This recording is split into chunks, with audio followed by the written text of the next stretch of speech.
Okay, you can still see I'm at the beach. I'm really walking up the street side because there's a history about this street. When I was young, I used to roller skate on this street. Oh yeah.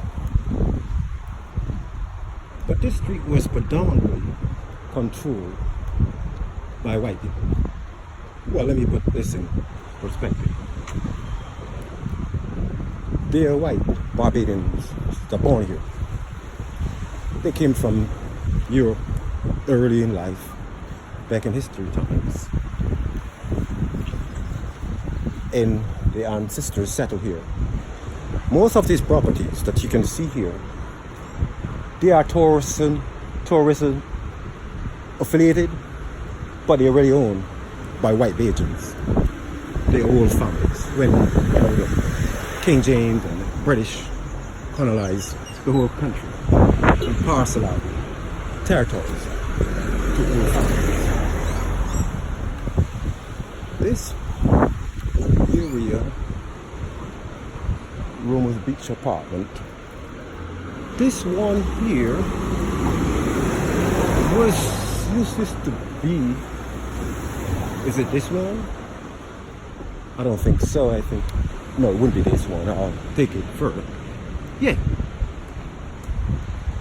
It was here. Let me just look at this other building, or maybe the blue one. Maybe, yeah, because this was called the Rocks, Beach Rocks. Even though it was still Miami Beach, but this part section here was called the Rocks. True to fact, I'll show you why. Because I used to come and snorkel, dive right in this water here.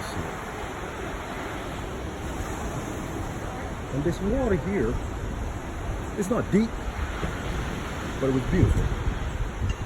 So we would jump, we'd be on the rocks right here around this area. And as we go further, you can see why we call it the Rocks. The Rocks was actually they're rocks. A big rock, a big landmass that is mostly rock, and it's close to the rock. This section here, wow, what a change. I'm very 100% sure that this area, yeah, this particular building was not, well, it wasn't existed, right? Let's see, before I say what I'm going to say. And we'll be wrong. Okay, this house here, yeah, this house is either this one or that one. That was the house owned by one of the former Prime Minister of Barbados, called Bernard St. John. Actually, he became Prime Minister by default.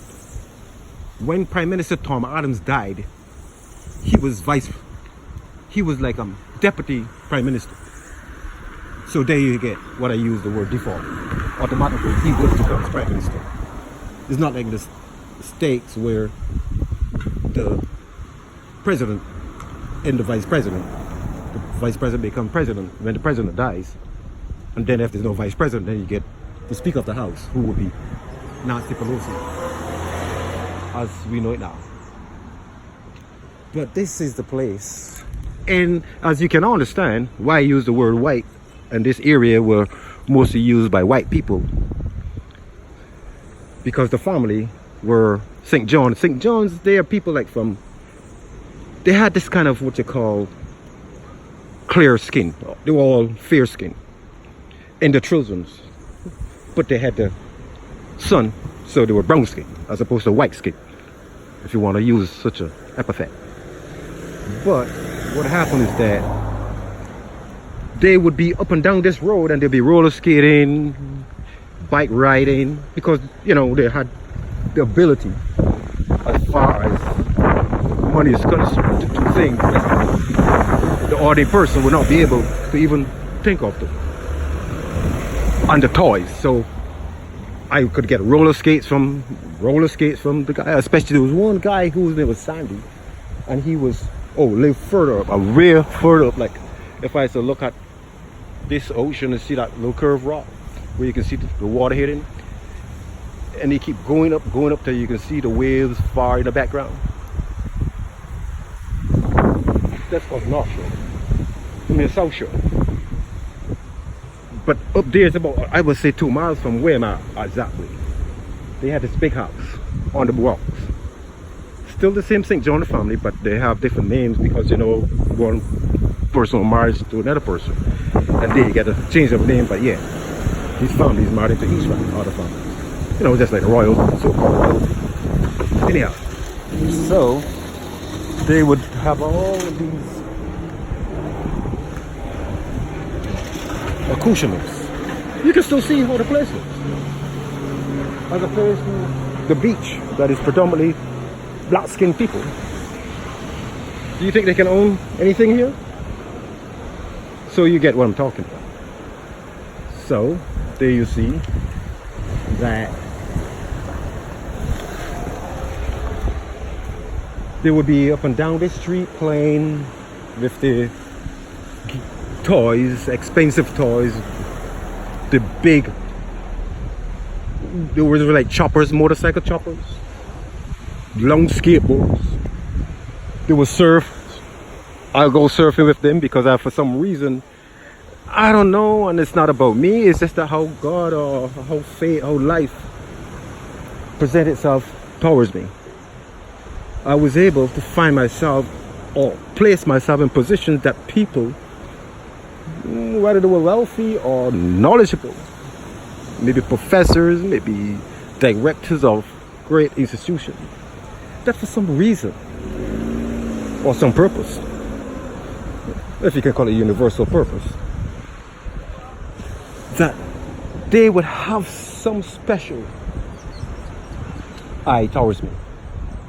So hence, these guys would be receptive to me. So I'll just go and borrow their skates. And I have a picture, I'll put the picture next to this show, and you'll see the picture of me roller skating with one of the skates that I borrowed from Sandy. But Sandy was around my age group, 20, 19, somewhere around there. And spoiled, you know, white people are spoiled, they're rich. They don't have to do anything. So he just surf, skateboard, surf, and what we call a beach bum. He was always on the beach, throwing frisbees. Now, if you live in Barbados, would you be on the beach all day? You see what I'm talking about? So, yeah. So I was able to become acquainted. So one day I went to talk to borrow his skates, and I saw Bernard St. John's wife, Stella, and she called me and she said, "Yo man, what you doing?" So I want to see Sandy. She said, "Oh, you're Sandy's friend?" I said, "Yes." She said, "Oh, come here." She said, "You hungry?" You know, not hungry like hungry, looking down at me. You know, she was making sandwiches. For once, she said, "Oh, have a sandwich." And I sat down, and we sat down in the chair. She sat down. Beautiful lady. She was really into culture. You know, rich woman. You know, like these kind of rich women, like Martha Stewart. Yeah, similar to that. You saw the house that I'm showing you. So she was like, "Sit down." And she was like, "Where you live?" And we were talking, and she said, "Anytime you want to come by, just come by and say hi." And it was like, okay. You know, we are West Indians, and especially Barbadians living here at that time. Our lives were not interactive. We had no negativeness about any person, whether they were rich, poor, white, black, handicapped, or straight. No, even if they were gay. They were just people. Well, different story. So I would always go there, and it was like, wow. So one day I went, and she would have like little small gardens, tomatoes and thyme and peppers and stuff. And as I came down looking for Sandy to borrow his roller skates again, I can buy roller skates. Those roller skates might cost about $200 in Miami. It was really the latest roller skates. Wheels, forget it. You know, those soft, nice wheels that you can roll without, and they go over a rock and you won't fall. That's what I'm talking about. Not the roller skates was made out of hard asbestos a plastic, like a kind of acrylic, but these were made from this kind of soft gel. And these guys know because they were roller skates for the street. You know, at that time, I didn't even know the difference between roller skate in the street, a roller skate, and a roller skate. But these guys had the best quality and the skateboard. They had different types of skateboards. Some made from wood, some made from fiberglass, some made from other such of material, and the wheels were different sizes. And you know, I got to understand that these guys were all serious about these things. To me, it was just a roller skate, but to these guys, the right wheels, the right speed, the turn, you know, because these guys was into these things like how you would be into your schoolwork. So that was their school. They were too rich. They didn't know how to go to school. They got things given to them. Cars. They had motorcycles. They had cars. They could just get and drive their father's vehicles. You know. Anyhow. So this is one of my stories about this beach. And yes, there's a lot more because I live in Scarborough for a long, long time. But what I get to realize now is that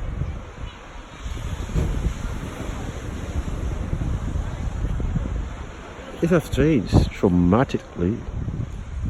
And it appears to me that it's more about getting an American dollar than to have what we had when we were young. Even though it was still a place of tourism. But other than that, it was a community. White folks and black folks lived together with mutual respect that this is our side and that's your side. And we not accept it willingly, because you know I didn't accept it. I live in North America now. Nevertheless. But that is my little story. I hope I don't bore you with it, but I have to let you know because this is history. And this is not just a visit for me, even though it's a visit on the beach.